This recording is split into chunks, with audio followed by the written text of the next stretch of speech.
அந்த இயற்கைன்னா என்னன்னு கேட்டாக்கா, ஒரு ஞானி 2 விஷயத்த சொல்லி காமிச்சார். ஒரு மரம் இருக்கு, அது இருந்த இடத்துலயே இருக்கு, ஆனா அது ஏன்னா பரவிட்டே இருக்கு. அதுக்கு என்ன செய்தது? அந்த மரத்துக்கு வர்ற பறவையோட பசியை ஆத்துது, அதுக்கு ஒரு பழத்தை கொடுக்குது.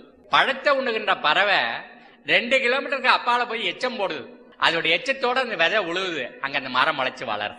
மரம் தன்னுடைய இனத்தை பரப்புவதற்கு அது என்ன பண்ணுது? பறவையோட பசியை ஆத்துது. ஒரு பூவுல தேன் சுரக்குது, இந்த தேனை எடுக்கிறதுக்காக தேனி போகுது, அது குழவி போகுது. அப்ப அந்த உடம்புல மகரந்தம் ஒட்டிக்குது. அது இன்னொரு பூ போகும்போது இந்த மகரந்தம் சூலகத்துல படுது. அது அப்புறம் தான் என்ன பண்ணுது? அந்த பூவுல விதை பிடிக்குது. அந்த செடி தன்னுடைய இனத்தை பரப்புவதற்கு என்ன செய்யுதுன்னா, அந்த குழவிக்கு அந்த தேனீக்கு அது பசி ஆத்துது. ஆனா தேனியோட பசி ஆத்துறோம்னு தெரிஞ்சு அந்த செடி செய்யல, பறவையோட பசி ஆத்துறோம்னு தெரிஞ்சு அந்த மரம் செய்யல. ஆனா மனிதர்கள் தெரிஞ்சே செய்ய முடியும்.